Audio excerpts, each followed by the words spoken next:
What if the life you're craving isn't out of reach, but just in the wrong direction? Welcome to Words for Living, where we find strength and encouragement through God's Word to help us navigate everyday life with faith.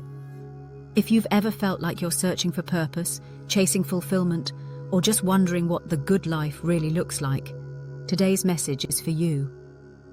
We're looking at a powerful verse from John 10:10 that invites us into a life that's more than just existing.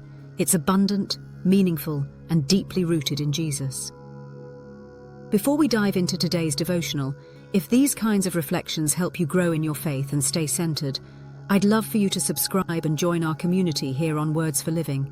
There's a new devotional every day to encourage your walk with God. The thief comes only to steal and kill and destroy. I came that they may have life and have it abundantly. John 10:10, ESV. We live in a world that constantly tells us where to find the good life. Scroll through social media, and you'll see it painted in filtered photos, dream vacations, designer homes, carefully crafted success stories. Advertisements echo the same message. If you buy this, if you achieve that, then you'll be happy. But underneath all the glittering promises is a question we rarely stop to ask. Is this really it? Jesus doesn't avoid this question. In fact, in John 10:10, he addresses it head-on. He tells us there are two forces at work in our lives, one that seeks to steal, kill, and destroy, and one that offers life, and not just life, but life to the fullest. The thief here is not just Satan himself, but also the systems and influences in the world that pull us away from God's truth. Distractions, distortions, and even good things turned into idols all function as tools the enemy uses to drain our joy and purpose. The enemy doesn't always come with obvious evil. Often he distracts us subtly, through overcommitment, comparison, chasing validation, or placing our identity in things that are temporary. He convinces us that we can build our own version of a good life without God in the center. But over time, these pursuits become exhausting. The more we chase, the more elusive fulfillment becomes. That's why Jesus steps in with such a bold declaration. I came that they may have life and have it abundantly. In contrast to what the thief offers, Jesus gives us something eternal, something real. But his version of abundant life doesn't always align with what the world celebrates. It's not necessarily about having more, but about being more. It's peace in the middle of chaos. It's joy that doesn't need applause. It's freedom from fear, shame, and striving.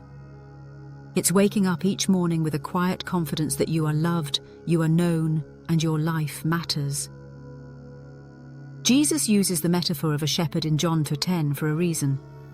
A shepherd doesn't drive the sheep from behind. He leads them.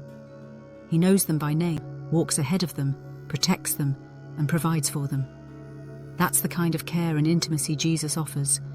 He's not asking us to achieve our way into abundance. He's asking us to follow him into it. Sometimes we miss this abundant life because we're looking for it in grand gestures or future seasons. We say, once I get that promotion, once I meet the right person, once life settles down. But Jesus says it's available right now, in the present moment, in the middle of your ordinary days.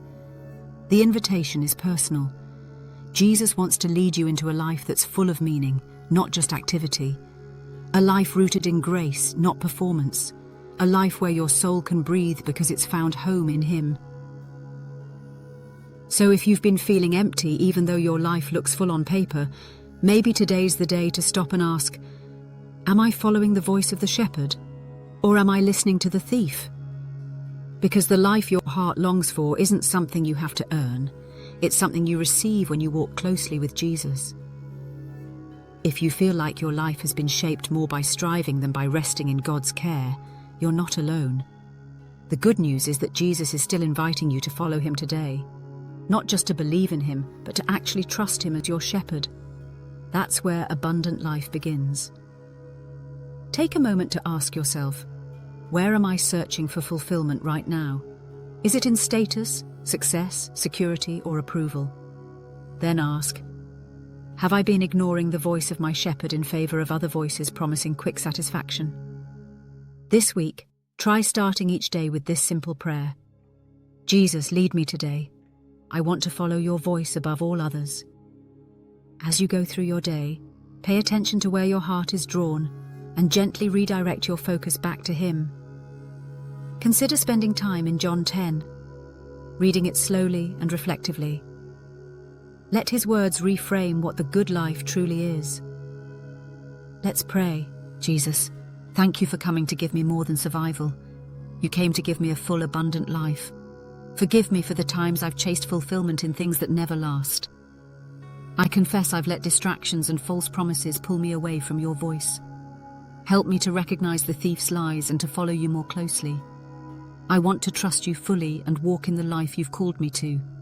Lead me, Shepherd of my soul. In your name I pray. Amen. If today's message spoke to something in your heart, take a moment to sit with it. Let Jesus lead you into the kind of life that truly satisfies. And if you know someone who's been wrestling with meaning or burnout, feel free to share this with them. We're all on this journey together, and His voice is still calling. Thanks for watching, and I'll see you in the next devotional.